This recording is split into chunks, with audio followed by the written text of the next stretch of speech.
Uncertainty sure is a treat, isn't it? We try and reassure ourselves with thoughts like, in the future I will for sure enjoy an early retirement because of the hard work I'm putting in now. Maybe one day I'll bench 225 pounds and be stronger than I could ever imagine.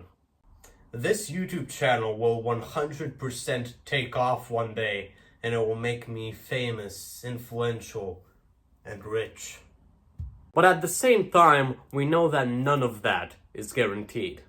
It's not like every single person on earth that works 12 hours a day has a couple of good ideas and sacrifices a lot for those ideas instantly becomes a billionaire, right? There are countless examples of people that have worked their entire lives without seeing an ounce of success. Maybe even probably, you and me will end up the same. And the funny thing is that the first step to actually succeeding is embracing that. Maybe I won't retire happily at the age of 23. Maybe I'll just work myself to death and enjoy the last 15 years of my life. Maybe I won't be able to deadlift an insane amount after 2 decades of training.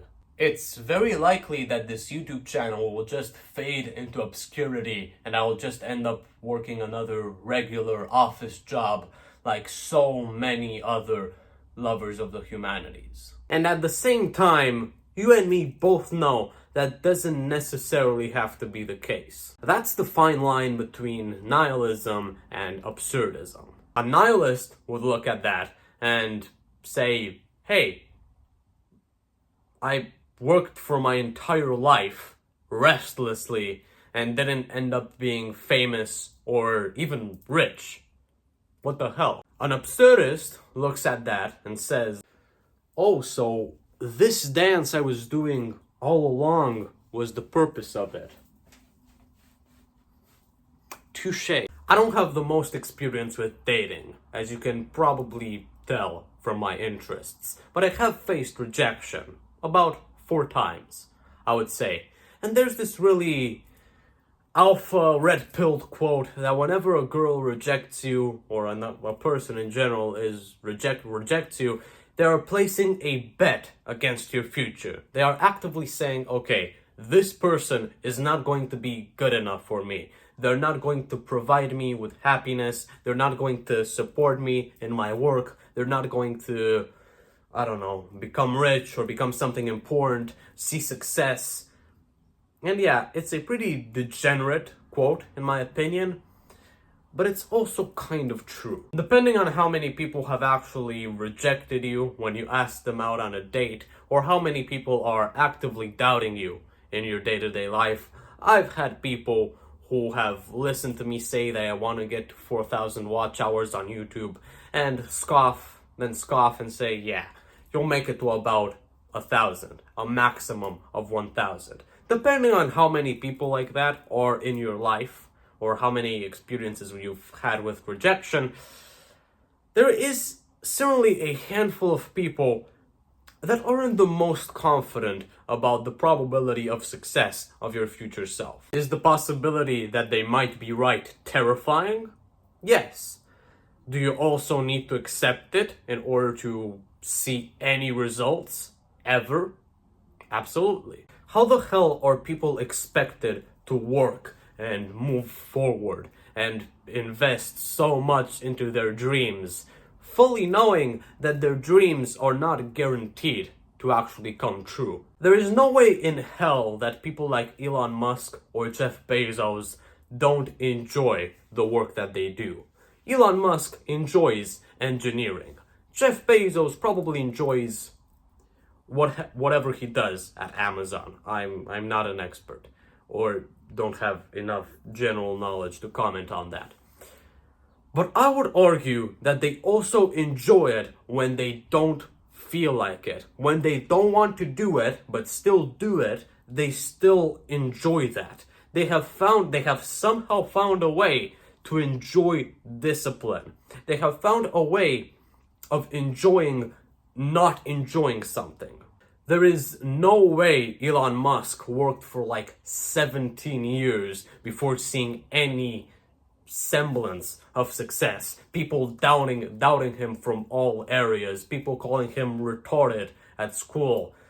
The whole shebang, without finding greater meaning in his work. He wasn't only thinking about the result and the reality that we are now living in, him being very close, or maybe even having surpassed $400 billion in his net worth. One must imagine Sisyphus happy. This is the greatest quote in philosophical history, in my opinion. You must imagine the man who was literally condemned by the gods to push a boulder up a hill for all of eternity, and then look at it roll back down for all of eternity as happy. Genius. There's kind of a catch. See, Sisyphus knows that his work is for nothing. It's not really uncertain. He's very confident in the fact that, hey, as soon as I push this boulder up, it will fall back down. And he's probably been doing that for all of eternity. Yeah, you can't really deny it. We, as ambitious people, as people who want to do something, as people who have goals, people that have goals, we don't really know whether or not it is for something, if it's actually going to accomplish something, or if it's for actual nothingness. And that somehow makes it 10 times more terrifying. I'm currently 14 years old. I have like 3 months and a half left till I reach 15. I started this channel when I was freshly 13. I am kind of confident in the fact that something will happen eventually. Maybe not today, maybe not tomorrow, maybe not in 5 or 10 years, but maybe in 20 years. I'm young enough to keep doing this for a while, so something just has to click. But you see, I'm not 100% convinced. And that's okay. Because you know what?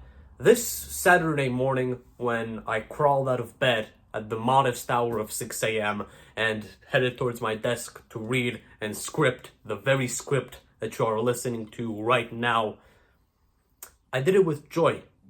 I enjoyed scripting. And maybe that's enough. Even if I were to keep at this for another 20 years, and my subscriber count were to go from 1,129, which it currently is at, to 1,128, who knows? Maybe I would still be happy. Maybe future me will be proud. Or maybe they won't.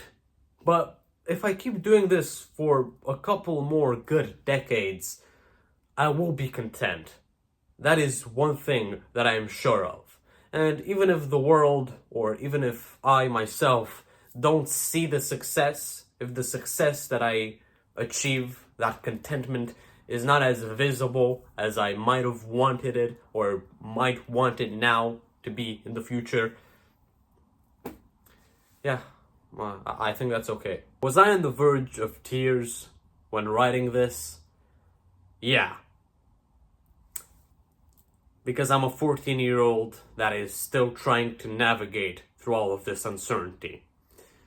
But frankly, we all are, despite our age. Despite the difference in our age, maybe. So maybe future me will be proud. Maybe they won't be, but I'm still gonna continue.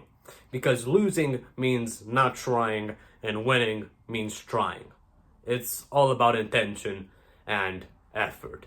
And whatever I see in the future, whatever hardship I go through, whatever euphoria blesses my YouTube channel, or any other aspect of my life, I will find joy. Yeah, hope you enjoyed this video. Read about nihilism, read about absurdism, read about goals and not achieving goals, and go read biographies and do whatever you want. And yeah, subscribe to the YouTube channel if you like philosophy, sociology, psychology, calisthenics, the whole shebang. I'll see you later, and stronger than ever.